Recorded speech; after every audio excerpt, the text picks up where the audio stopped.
Good morning. So we still have a minute before Sunday school. I'm sorry, it's Sunday school time already. It's now 9:50. Good morning, everybody. And yes, to my Muslim brothers and sisters, Ramadan Karim. I hope the hour is not shaking you too much. Now, if you'll be good enough as to let me know what's the sound and audio like this morning, let me hear it from you, please.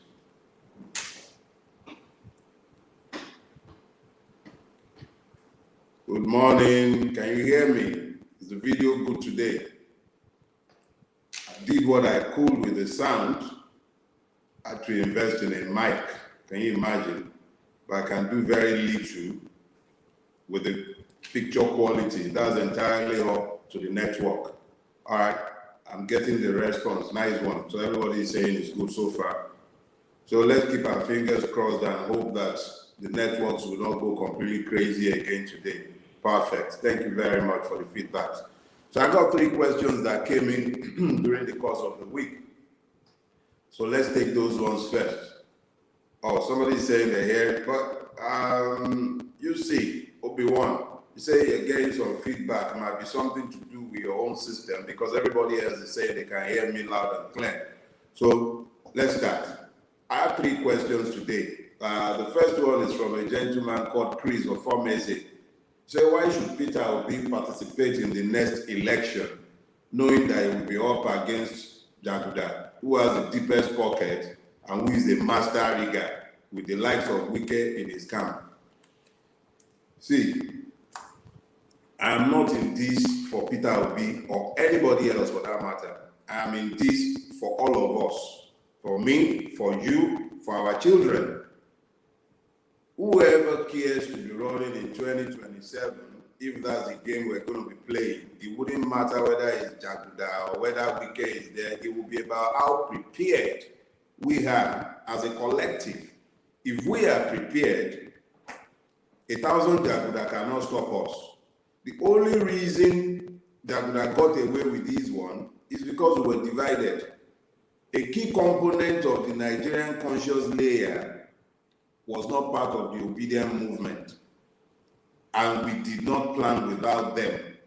This time around, the only reason I'm doing this, and many other people are doing what they are doing in their own spaces, is so that we prepare you, so that you understand. Even the topic I've chosen for today is part of the preparation for 2027. It's not about persons. Persons will come and persons will go. Persons will live and we will all die. So if it is about persons, it is perishable. This is about ideas. The totality of my exertion is about ideas, it's about ideals, it's about principles. So whether it is Peter Obi, whether it is whoever, it does not matter. It is the ideas we live for that matters. So whoever is going to run in 2027 against Jaguda, it doesn't matter. As long as we are united in our resolve to change Nigeria, Nigeria will change, even if that means we take to the street. That is what it is. So don't focus on persons, don't focus on Peter Obi, don't focus on Tinubu, focus on yourselves. Let's unite ourselves in preparation for what is to come. Do you get it? I'm seeing, for instance, some idiocies online about uniting with somebody as filthy as Rufai. It does not make sense, and I don't believe even Peter Obi will make that kind of error. Yes, it can be accommodating and all of that, but there must be a line drawn clearly, and that line is Rufai, not Rufai. No. Capital no. So please, let's forget about whether Peter Obi is running, whether Tinubu is a master rigger. It does not matter. What matters is where you are. What matters is how well you manage to unite yourselves. That is what counts. The second question is from Ademola Ilori. He asked what my thoughts are on free and compulsory education for primary, secondary, and a 2-year diploma program in polytechnics. He says Kwame Nkrumah united all tribes in Ghana using similar program. Let me be very clear about something.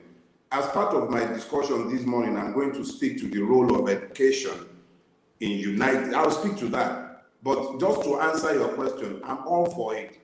Education, and I'm not talking about this stupid Western education and the curriculum that we currently have that delivers nothing of value to those who go through school. You find people, a whole professor is rigging in a serial forger. So of what use is the person's education? We need actually to take another look at our education curriculum. It is clear that our education curriculum is not geared to deliver value to the Nigerian. If anything, can you imagine you go to school to go and learn the advantages of colonialism? What kind of education is that? So forget the current educational system, but I am all for educating Nigerians up to a minimum of secondary school level, free of charge to the students. That's what taxpayers' monies are meant for, not all these stupid, we are buying luxury cars for all kinds of stupid people. You're spending 100 billion subsidizing Hajj. That's the height of idiocy. So let's put that to one side. I'm all for that. The third question comes from another gentleman called Emmanuel Edozie. He asked a rather funny question. He says he's curious, but where is better idea? And when I read that question, the first thing that came to mind is one song. If you dare ask me, now who I go ask? If you come there ask me, now who I go ask? Now who you want me to ask this question when you just ask me now? The last time I saw Better I Do, she was in France with Dakuda. Do you understand? But our brotherhood, sisterhood, Risky, is the one they are locking up for abusing Naira. Better Edu did not abuse Naira when she was busy. Please. So don't ask me about Better Edu. Your guess is as good as mine. Better Edu is having the fun of her life. Before you know it, she'll resume back in her office, or they might even promote her to a higher office.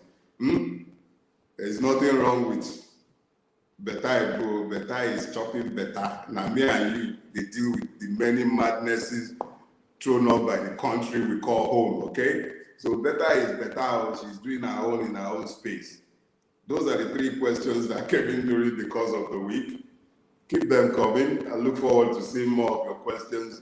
The email address to send them to is running across the screen. It's dailyfarotimi06@gmail.com. Send in the questions. They make for some level of interaction that is important. I get the feedback. I also have a clearer understanding of what you're thinking and how you're saying the things that we're doing together. The feedback I'm getting from the question I asked, I believe, a couple of weeks ago, about how you prefer that we do these, whether we should be doing these as a live show, like I'm doing now, or whether it should be pre-recorded, is that the majority of you would want us to pre-record. I also understand why some of you, a healthy percentage as well, would want us to continue with the live broadcast. So what I'm thinking of is that we'll find a balance between the two. We'll probably do one live show during the course of a month, and then we would have 3 pre-recorded ones. I think that might be the place to strike the balance. The live show, I would allow it to run beyond an hour, and most likely, I'm still thinking, and I'm thinking on the move as I'm thinking as I'm speaking. So it might very well be that I'll still tweak this, but the way I'm saying it is probably, typically, my lectures don't last longer than 30 minutes. I actually don't believe that there is anything to be gained in rambling on and going beyond communicating the message. And once the message is communicated, it doesn't matter whether that takes a minute or 2 minutes, as long as the message is communicated. Yorùbá will say, you needn't talk too much for people to understand you if you are communicating wisdom. So we'll take the 30-minute clip on a weekly basis, and then maybe once in a month, probably the last Sunday of the month, we'll do questions and answers, and I'll take all the questions that you might care to send in. But I'll let you know by next week exactly where I'm swinging with this. At least whatever we are going to do, that will commence in May. It can't be this month any longer because I would have to deal with it Yeah, I'm seeing someone like Lay Babs says that the live show have it. I hear you, but we took the feedback, but I'll continue taking your feedbacks and then we'll see where we are by the end of this month. But it's beginning to look increasingly like we might need to cut it into 3, have live shows once a month that might run for as long as your questions keep coming, and then we'll take it from there. The advantage of the recording is that I wouldn't have to deal with network challenges, audio challenges, video quality. So it's got its advantages, even though I don't particularly like it. I prefer the live show. So it's 10 o'clock now. Good morning to those of you who are just coming to service. I did post earlier on the scripture of the day, which derives from a Yoruba proverb. It says that àìsàn tó ń ṣẹgbẹ̀fà, òun ló ń ṣe ọdún, àìsàn tó ń ṣàbọ̀yàdé, gbogbo ọlọ́yà ló ń ṣe. What ails one afflicts all. If you want to see how what ails one afflicts all, I'll show you. When the price of petrol was jacked up, after that, braggart came out and said subsidy is gone. It didn't go up only for the Ronu or the Bonus. It didn't go up only for the Igbos or the Fulanis or the Hausas. We all are beneficiaries or victims of that policy. The recent hike in electricity prices is going to affect everybody. So when you find justification and explanation for evil, always remember that we will all pay for it. So what ails one, ails all. Which brings me to another Yoruba proverb, and that one says that the inability of snakes to find common purpose is what turns them into victims. We are all victimized by our divisions. So which brings me to today's topic, Nigeria and the idiocy of ethno-religious bigotry. Now, what is bigotry? Most dictionaries will tell you that it is the obstinate or intolerant devotion to one's own opinions or prejudices. Let me say it again. Intolerance, devotion to one's own opinions and or prejudices.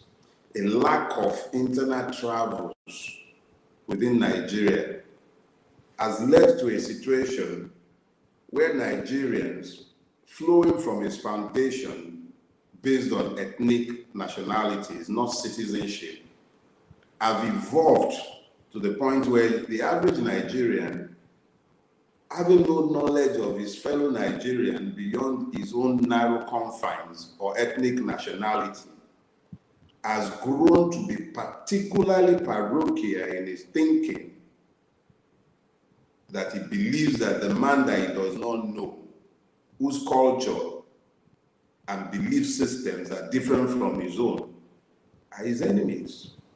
That is the way we've been programmed to think.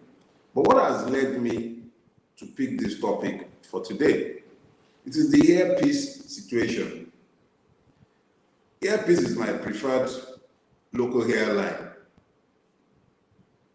because the man, Onyema, he strikes me as a man who is pretty serious about the business that he runs.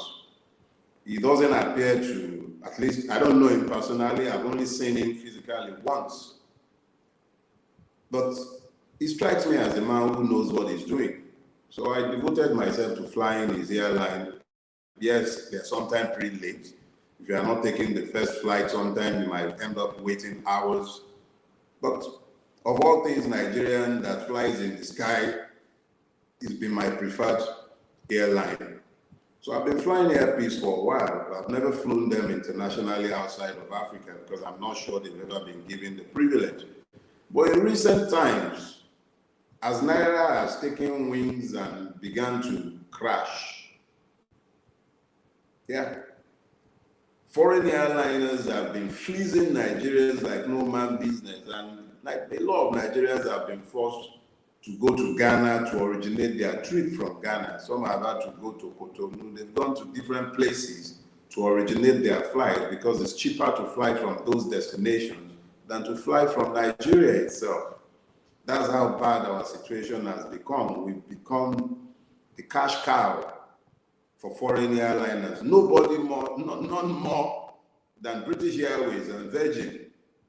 They cut our throats on a daily basis. We're like the orphans who nobody cares for. Our government does not care for us, and we've become easy prey to everybody who will seek to take advantage of us. These have been going on for a while.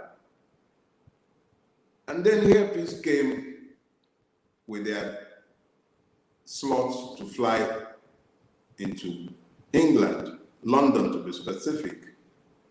And immediately their operation to England was announced. The cost of flights into England began to come down. British Airways suddenly remembered that he has cheaper tickets. Virgin Atlantic brought down his own prices as well. This man has been the one who is ever ready to go pick Nigerians whenever we're in trouble, whether it is the xenophobic South Africans who are busy killing our people, or whether it's the slave traders of Libya. This man had always shown up. He'll go there and he'll pick our people.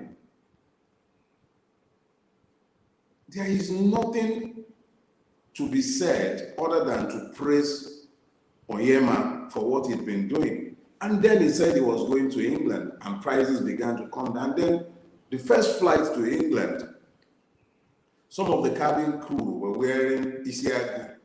I'll come back to the meaning of Isiagu later on, because I have had occasion to be arguing with a few of my Igbo brothers who are busy arguing that Agu means lion, all kind of Agu means lion or Agu means tiger. Nonsense. Agu is the leopard. We can have that linguistic argument maybe if we have enough time later on. But important thing is that they were wearing the Isiagu, even though wrongly depicted with the Odom, the lion, in the picture. I was going to wear one of those this morning, but that's another story for another day. Important thing is, some people took umbrage. They couldn't even bring themselves to focus on the win for Nigeria, because like it or not, the Igbo does not see you as Igbo, Yoruba, Fulani, Hausa. You are all the same. Nigerians, end of story. They don't care about the petty divisions that you have perfected in your space. They care not. As far as they are concerned, Nigerian, that is what defines you. But you are busy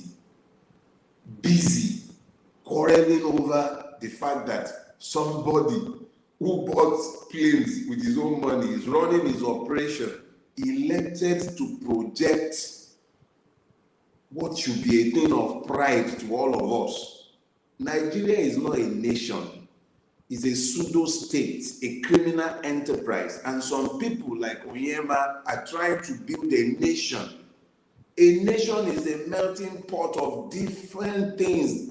The strength of that is the diversity, the energy, the synergies that can be created from the multifaceted aspects of our country. Almost every Nigerian eats amala now, but it's a Yoruba meal. It is a Yoruba meal. It's gone national. The idiocy of spraying money for which you sent our brotherhood to jail now, that idiocy was a Yoruba phenomenon. Now every Nigerian is busy spraying naira. Once one Oba even made an agbada for a musician with naira. Nobody touched that Oba. But the idiocy of Nigerians turning around because a man or a company clothed its employees in the prestigious Isiagu, it became a point from where you could begin to vibrate with bigotry, ethnic bigotry, the height of stupidity. So it got me thinking, and I decided I'm going to speak to this issue today. It's not the first time I'm speaking to it, but it's the first time I'm dealing with it in specific. So, let us begin to examine this. Who gains from ethnic and religious bigotry? It is the beneficiaries of Nigeria. And those beneficiaries are not only Muslims or Christians or Fulani or Igbo or Yoruba or Hausa or Ijaw or Kalabari. They are simply the ruiners of Nigeria. They are the beneficiaries of the idiocy that you have embraced. You hate a man simply because of his ethnicity. You dislike a man simply because he worships God in a manner that is different from yours. Has God told you that he has a religion? Has he? Did you meet him? Did he tell you that the Christian will go to hell and you, the Muslim, will come to paradise? Or did he tell you, Christian, that the Muslim is going to hell and you are the ones that will live with him? Has he told you that he loves the Igbo more than he loves the Yoruba, or that he loves the Fulani more than he loves the Igbo? But you will sit down in your own space and allow yourselves to be divided by ethno-religious differences. These are the synergies, these are the stuff that should create the synergy by which we should all bound together as one. But no. For you, it is the basis for division. The height of the promotion of ethnic and religious bigotry was the Muslim ticket, aptly called the Mumu ticket. It is for Mumus who have embraced bigotry that was created. Assuming but not conceding that it was right for Tinubu to have run, ignoring the fact that based on the inequitable arrangement that was brought forward to achieve equity, zoning system, it was the turn of Ndigbo based on the madness. I don't believe in zoning, let's be clear about that. I believe in equality, equity. But the equity of our situation in 2023 is that the people who have been excluded, systematically and deliberately excluded, should have been the ones allowed to the free run, just as the Yorubas were allowed the free run in 1999. Assuming that you continue to insist that no, it had to be Tinubu, why was it so difficult to find a Christian in the north to balance the ticket? The cold hard calculation was that they must pander to religious bigotry and they must fan the embers of Igbo hatred. And that was what led to the emergence of Shetima. Nigerians roundly rejected this hatred. And that's why Tinubu did not win. He stole the election. I continue to insist on that because that is the truth. Up until today, INEC cannot tell you how they arrived at his announcement as the winner. That is hatred being promoted at the highest level of political elitism in Nigeria. The people who should provide leadership are the ones providing hatred. That is Nigeria.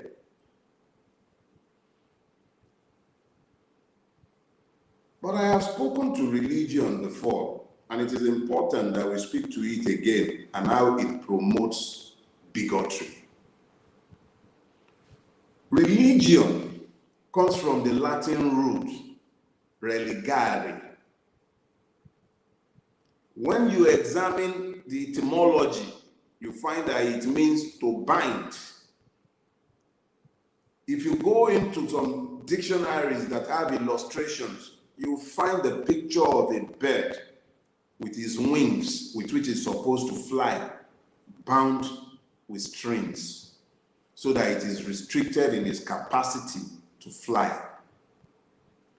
When you break this down, what he's telling you is simple. It is the imagination of man, the seat of his intelligence, that religion is designed to bind. If you can bind a man's mind and his capacity to imagine, his capacity to think, his ability to create is destroyed. So the purpose of religion is to control your mind and stop you from using your mind beyond the acceptable pathways of those who are the promoters of the religion itself. Religion must never be confused with spirituality. The African is spiritual in his perception. He understands that there is the Godhead, and he follows the Godhead, and he worships God in everything around him. And it affects his relationship with every creation in creation. The African sees the majestic mountain and he bows down, worships the God who has created the mountain. But those who would use religion to control your mind will tell you he's worshiping the mountain. No.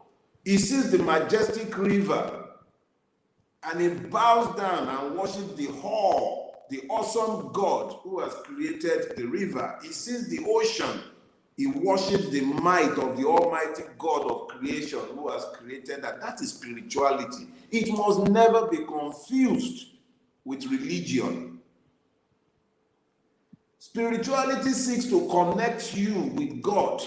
It does not seek to connect you with men who will control you with religion.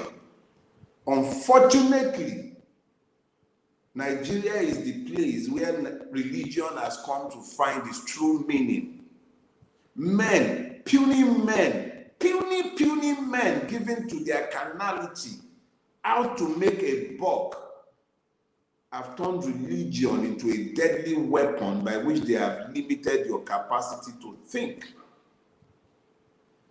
But that is as far as religion is concerned, because it is when religion has found its apogee, its height, its zenith, when it has come into its own, truly come into its own, that you find situations where a man tells you to hate another person simply because that person professes God in a manner that is different from the one that you have elected. If some of you had been born Muslims, you would have killed for Islam. If some of you had been born Christians, you would have killed for Christianity. Well, it's a function of what part of the divide you were born. It's not, for most of you, it's not even a function of conviction, because you have no relationship with God. The totality of your relationship is with your religious rulers or ruiners, as the case might be, because in Nigeria, there is really no disconnect between the political class and the religious rulers. They are one and the same. One and the same. If you doubt me, have you ever heard your religious leaders, rulers, I should say, your Christian religious rulers, coming out forcefully to speak against the slaughter of Christians? How many times have you heard the Muslim clerics speak to the marginalization of the poor, the pauperization of the average Muslim, especially in the north? How many times have you heard Gumi come out to condemn the wholesale slaughter of fellow Muslims by terrorists in the north? Never. This was the same Gumi that was telling the terrorists that they should be sorry. It is the Christian soldiers that were killing them. Don't you get it? They don't care about how you worship God. It's about how you fall in line with their agenda. A gentleman, Ademola Ilori, had asked me a question that I had attempted to deal with in part when I was starting out. And that was when he was talking about the role of education in uniting Nigerians. Let me tell you something.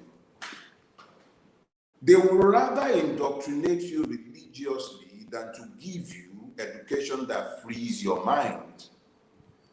The average African, before the white men ever darkened these shores, before the Arab traders and ruiners came to our shores, The average African, by the time he will reach manhood or womanhood, by the time you have the rite of passage into manhood, would have been thoroughly educated in all spheres of life. The average African, I'm a Yoruba man, and I'll tell you this, before I'll be considered old enough to be married, I would have been taught everything I needed to learn about farming. I would have been taught basic pharmacology. I would know what herbs and roots and leaves to use to cure any ailment that afflicts people in my community. I wouldn't need to go to the healer except it be for something more complicated. It would have to be a serious illness before I would be taken to a babalawo or an onishegun. I would have been taught that this herb will cure malaria. I would have been taught that this one is for dysentery. Oh, that one is for headache. Oh, if you are not sleeping well, use this. Each and every one within the community would have been taught that. We had infinite respect for nature. We don't go around destroying plants. We would have been taught the use and importance of each and every one of the roots in our space. That is education.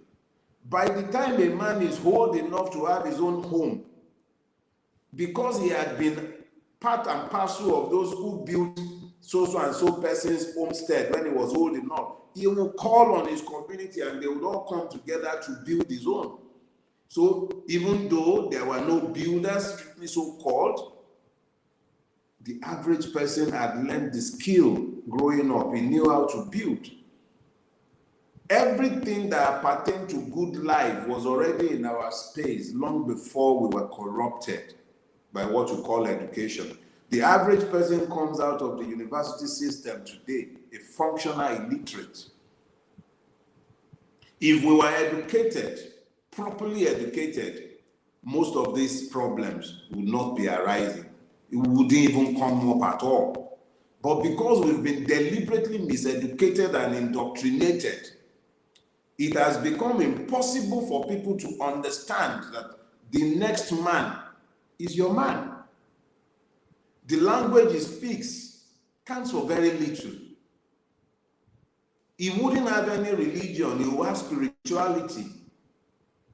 You will know that he worships God, because it is impossible for the African, before his corruption, to have envisaged a life where he doesn't have clear understanding of God. This is the deity that is in his space on a daily basis. He had a living conscience and he was connected to God. Not these lies of religion that we're all living today. No. There was a real life connection to God. But today, we all sit down and we profess. I was reading one very interesting young man, one of my friends on Facebook, Obina. He had a piece where he was talking about you who call yourself a Christian, they slap you, you can't turn the other cheek. You are busy calling police immediately. Why are we lying to ourselves about who we are, what we could be? So when you turn around and you say, oh, Nyamirini, this one is Beribe, oh, Ofe Manu. You are busy abusing yourselves on the basis of superficial differences. Cut the next man, he bleeds the same bread as you. But it's convenient for you to listen to the hatred of those who benefit and profit from the division to decide who your brother is. When you are hungry, you can't speak to the man promoting the hatred. It's your next man that you walk up to. But you've been taught to hate him. You've been taught that he's your enemy by your enemy. So your enemy is the one showing you your enemy. Illiteracy is not really necessarily an inability to read and write. It is an inability to use your brain. That is the true illiteracy. And that is what has happened to us. Our educational system is designed to stop us from using our God-given brains. That is what we're faced with today. If you have the benefit of traveling within just this entity called Nigeria, you will soon find that the man that you despise on account of some contrived difference is your brother, she's your sister. But no, you live in one small bubble built with hatred, and you define your engagement with everybody on the basis of ethno-religious affinity or differences. It is my thesis that the ethnic bigot is the stupid cousin of the racist. The racist has a basis for his madness. He could point at the difference in pigmentation of our skins. What is your own reason? He speaks a different language. That is your reason for hating the person. But interestingly, every time you confess hatred for a person, what you are really confessing is your fear of that person. Hatred does not work alone, ever. You never hate what you don't fear. It is what you fear that you hate. So what they are teaching you is fear, not love. When you love, you have no fear in you. You cannot love and retain fear. It is those who have retained hatred in their spirit that have fears. You get it? Embrace love, and fear will flee from your space. What is missing in our country today is love, tolerance, an ability to recognize the commonalities. And it is those who profit from this inability to recognize commonalities that are promoting the hatred. They are teaching you to hate. Nigeria is professed to be a secular state. The same moron who came out on within an hour of being handed a stolen mandate, the subsidy is gone. The same moron who says subsidy is gone would pay 90 billion in ad subsidy. And you find states, including Ogun State, where in the village where I used to farm, Telubomi, they don't even have a functional classroom there again. He found the money to pay Arch subsidy. Over 100 billion is being spent on Arch subsidy in a secular state. And then the morons who call themselves Christian leaders, they will begin to demand that the same be spent on their own pilgrimage. Where in the damn Bible did you find a need for the Christian to go on pilgrimage? And let me make you laugh. A few years ago, a friend of mine was bequeathed a Jerusalem slot. But it was at a time when the Jews, the Israelis, don't want anything to do with any visitor. So Nigerians could not go. They had the pilgrimage slot, but they were not going anywhere near Israel. They went to Lebanon and Jordan. The jamboree that the government can afford when it is impossible for them to afford electricity subsidy, quote and unquote. They shared the discourse amongst themselves. And now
Gentlemen, I'm not sure if you are here, but if you are, please indicate that you are. I was almost done before. I don't know, I don't want to sensationalize things and claim that I had a cyber attack, but my network just went completely dead and I've had to switch. So can you please confirm that you can hear me and you can see me so that we can complete this?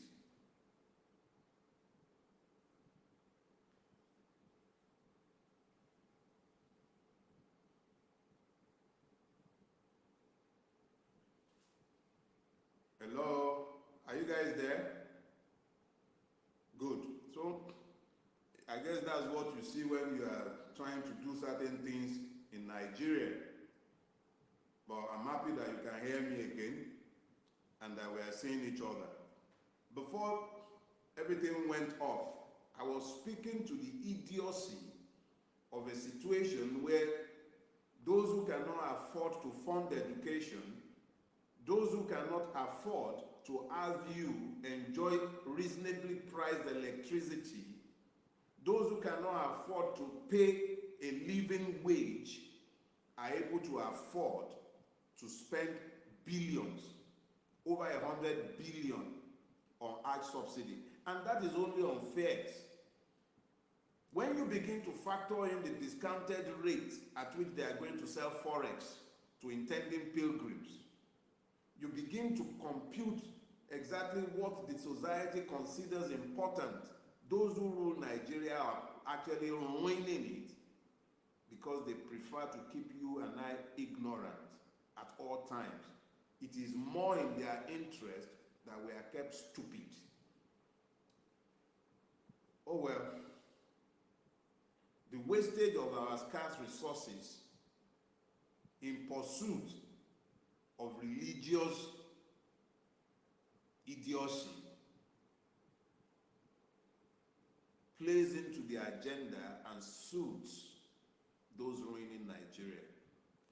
But it is those of us who are the true victims of this madness, but who have continued to embrace the madness, allowing religion to come into its complete intentions in Nigeria, which is the stupefaction of the religious. This is where we are today because of what we have all allowed, tolerated, embraced. So instead of focusing on the win for all of us, which is the fact that for those who wishes to travel outside Nigeria, who are going to places like Britain, US, or wherever now that there is a Nigerian airline that goes to all those places, whether that airline is owned by an Igbo man, or a Yoruba man, or a Fulani man, or a Kalabari man, we are more focused. I even read one idiot praying that, and he's praying, can you imagine that, praying that the airplane should crash. That was the height of his madness. Conveniently forgetting that inside that plane are creations of God Almighty. That inside that plane are probably his own brothers and sisters, his co-religionists, but he's so consumed with hatred. Oh, I'm being told that on YouTube the sound is not so good. Now, I don't know what I can do about this because I don't know why that situation is like that. I guess those who are intent on making sure that we don't speak to ourselves are doing a better job of it. It's persistent. I'm hearing a lot of people telling me that the sound quality is not good. Let me see if I can do something about it, although another person is saying that it is fine. Okay, is it any better now? I believe that what might have happened is that my mic went off during the interregnum. Okay, so I'm saying that it is better now, so I'm gonna just check. Okay, so since it's okay now, let's continue. I'm almost rounding up anyway, but the key thing that I want us all to understand today is that all this ethno-religious bigotry, it does nothing other than to tie all of our hands make all of us victims. It victimizes us all. An inability to find common purposes, because you really can't find common purpose with a person whose humanity you have discounted because he worships God differently from you, or because he speaks a language that is different from your own. You can't unite with him, and if you cannot unite with him, how can you fight in the same army of liberation with him or her? This is exactly why I have come around to speak with you this morning. My entire exertion, everything I am doing, is to help you to come to the understanding of the fact that you are one. One, that is what you are, one. Stop allowing yourselves to be divided, because when you are divided, you become easy prey. You become very easy. That Yoruba proverb that says that it actually evokes imageries. What it says, let me first of all translate before interpreting. What that proverb is saying is that it is the inability of snakes to move en masse, find common purpose, that renders them as easy prey to human beings. I am convinced that we are experiencing some level of cyber attack this morning, because there is no reason why the volume should be bad. I'm using microphones, and it was all good before the network was killed off earlier on. Bear with me. I'll do the best I can by next week to minimize the capacity of those who do this mischief. I'll do my best. But the important thing, and I'm rounding up now, the important thing that you need to understand is that you need to find common purposes. You need to look beyond ethnic and religious differences. You need to look to the fact that when they increased the prices of electricity, it wasn't increased only for one ethnic group or for one religious group. It was increased for all of us. When they waste money that should be spent on education and other important things in the society, healthcare, road infrastructure, they didn't increase it only, they didn't waste that money only for one ethnic group to suffer. We are all going to suffer. When they ignore to build schools, when they spend money on mosques and churches at the expense of critical infrastructure, we are all going to suffer for it. There isn't a separate queue for Muslims in the market. There aren't separate queues for Christians at the filling stations. Ndi Igbo is not going to pay a price higher than what the Fulani or the Yoruba will pay in the market. We are all bearing the brunt of the idiocies that we have all embraced. I just come by this morning. I know those who prefer that we be kept hostage are unhappy with what I am doing. But that you are here in record numbers, I must say, listening to what I have to say. You are the reasons why I exert myself. My purpose is to unite you. The totality of my intention is to help you to see and discover the commonalities of your afflictions, the idiocies of the hatred that you have received and embraced. That is all that I have come to do. I have no other purpose beyond that. And if it is only one person that I have managed to convince today, walk out there and convince others. If they confront you with their hatred, embrace them with your own love. I've tried my best today in spite of these multiple attacks.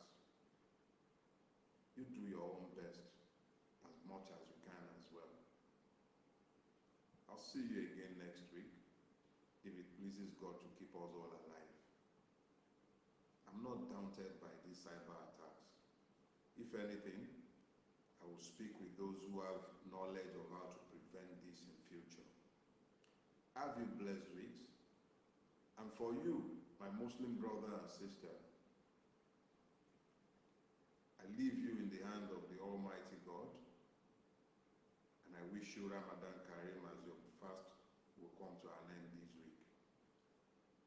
May the blessings of the fast be with you, but more importantly, embrace the love that is found in embracing Allah subhanahu wa ta'ala. God bless you all, and have a blessed week.